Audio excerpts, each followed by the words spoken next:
और जितने भक्त थे सब पांडवों को उसमें आ गए। भगवान भी शरीर से पांडवों तरफ आए, सेना है ना ये जो माया का चक्कर है दुर्योधन को दीजिए। बलराम जी समझ गए कि कृष्ण जो है अर्जुन की तरफ है और ये दुर्योधन मेरा चेला है, मेरा शिष्य है। कहीं ये आकर के मुझसे कह दिया दाऊद आप मेरे गुरु जी हो, आप मेरी तरफ से आओ ना, तो अगर मैं वचन में चला गया तो कौरव पांडव युद्ध तो बाद में होगा, कृष्ण और बलराम युद्ध महायुद्ध पहले हो जाएगा। इसलिए ठीक नहीं, ये दोनों अपने हैं, बीच में नहीं पड़ना चाहिए। देखो जहां दो आपस में लड़े ना, दोनों अपने हो तो किसी की तरफ मत बोलो, वहां चले जाओ। बलराम जी ने नहीं किया। बलराम जी बोले कृष्ण मैं सोच रहा हूँ कुछ दिन से कि मैं तीर्थाटन कराऊं, तीर्थ में चला जाऊं। कन्हैया बोले हाँ दादा बहुत अच्छी बात सोचे हो, जल्दी जाओ, मैंने सारी तैयारी आपकी कर दी है, रद्द भी करा, जाओ। बलदाऊ जी समझ गए कि कन्हैया भी मेरा यही चाहता है कि मैं रहूं नहीं। बलराम जी तीर्थाटन कर दिए। बलराम जी तीर्थ करते करते करते सब जगह जाते जाते अंत में पहुंचे नैमिषारण्य चक्र तीर्थ, जहाँ 88,000 महात्माओं को सूत जी महाराज कथा सुना रहे थे पुराणों की। सब संत खड़े हो गए, सब जानते थे कि ये भगवान है। देखो अगर भगवान कथा में आ जाए या फिर गुरुदेव कथा में आ जाए, जो दीक्षा गुरुदेव है, तो भले कोई व्यासपीठ में भी बैठा हो उसको भी खड़ा होकर के उनको प्रणाम करना चाहिए। वैसे व्यासपीठ की मर्यादा है कि कोई कितना भी प्रतिष्ठित व्यक्ति आ जाए कथा के समय में, लेकिन व्यासपीठ की मर्यादा है उस समय उसको व्यासपीठ छोड़ करके उनका सम्मान नहीं करें। वहीं बैठे बैठे अभिवादन स्वागत कर दो ठीक है, लेकिन खड़े होकर सम्मान नहीं, व्यासपीठ की मान्यता। लेकिन यदि भगवान आ जाए और गुरुदेव आ जाए जिनकी कृपा से व्यासपीठ में बैठने की पात्रता मिले, तो सब छोड़ करके पहले उनके चरणों में ही साष्टांग हो जाना चाहिए। सब खड़े हो गए। सूत जी पहचान नहीं पाई थी कि ये भगवान अनंतावतार हैं, वो नहीं खड़े हुए। बलराम जी का क्रोध आ गया, वहीं पर कुशा पड़ी थी, कुशा उठा करके मार दिए। वो उसी समय निष्प्राण होकर के सूत जी गिर गए।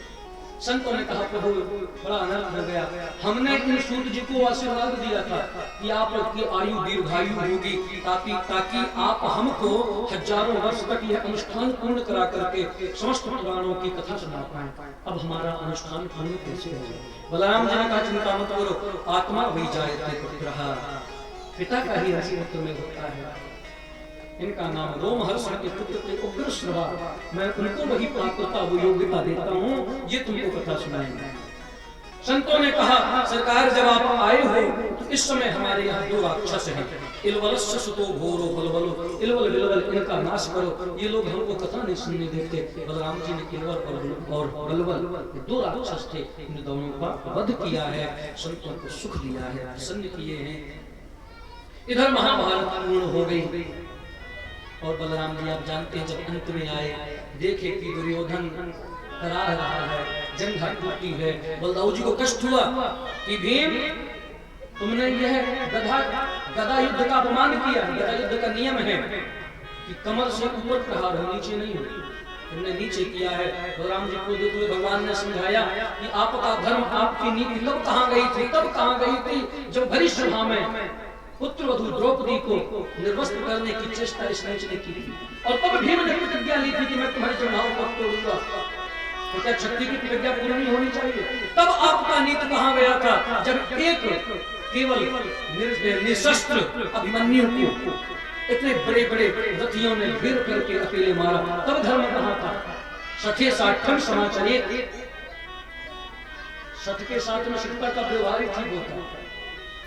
बलराम जी से महाभारत के युद्ध के माध्यम से भगवान ने ये सारी बातों को सुनते सुनते सुनते परीक्षित के मन में एक प्रश्न आया। सुखदेव जी से कहे प्रभु एक बात बताइए, क्या ठाकुर जी सदैव राजाओं की ही रक्षा करते रहे? युधिष्ठिर, अर्जुन, पांडव, जरासंध के यहाँ कैदी राजा, राजाओं को ही हमेशा सुख दिए? क्या कभी किसी गरीब ब्राह्मण को सुख दिए? क्या कभी कोई निर्धन ब्राह्मण के ऊपर भी उन्होंने कृपा की है?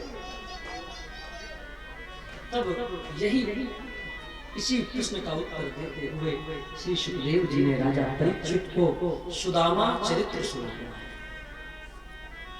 कहा राजा परीक्षित, जो सुख, जो सम्मान, जो कृपा एक गरीब ब्राह्मण को दी, वो तो इन किसी क्षत्रियों को नहीं मिली।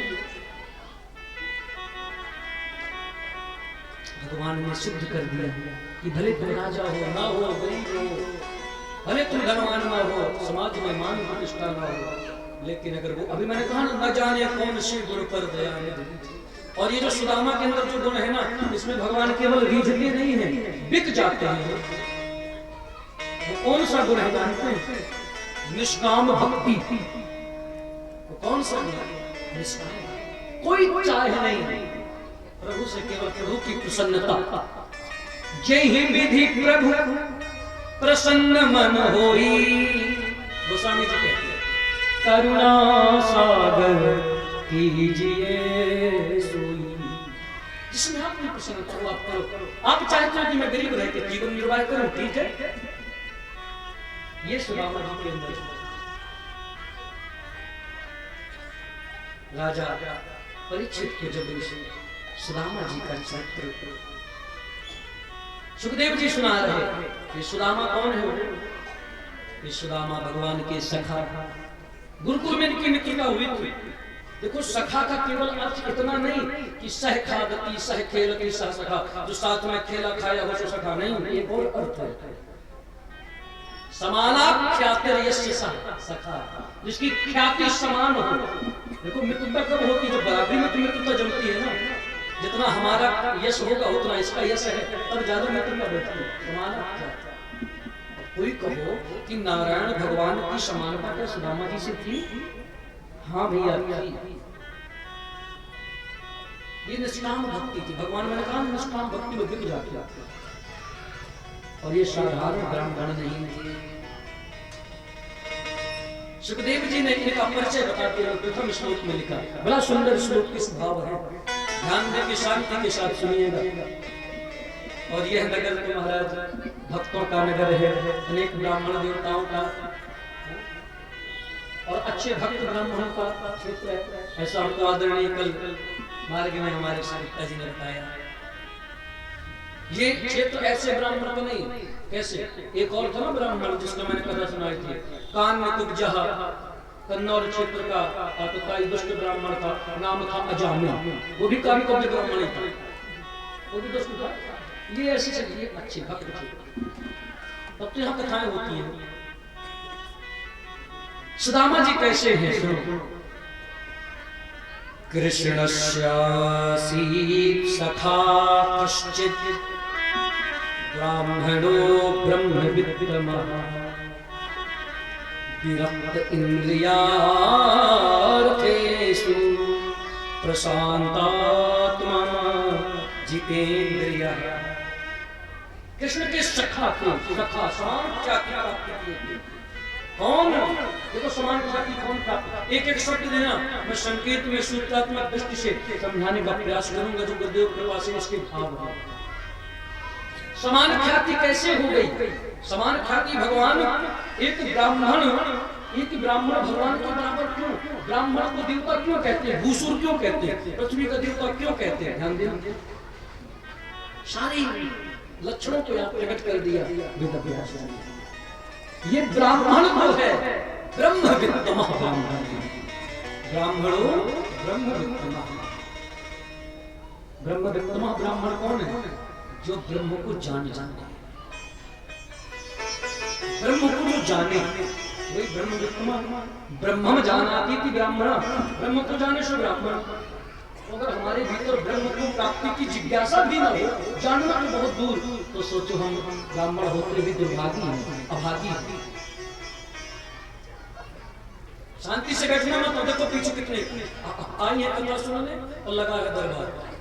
तुम आता हो बुरा न मानना। क्यों ऐसा? स्वयं बाधा दूसरों को भी। बस केवल एक आधा घंटे आधा घंटे की और कथा होगी मुश्किल से, कम से कम थोड़ी देर तो लोग शांति से सेवन करो। बोल वृंदावन बिहारी।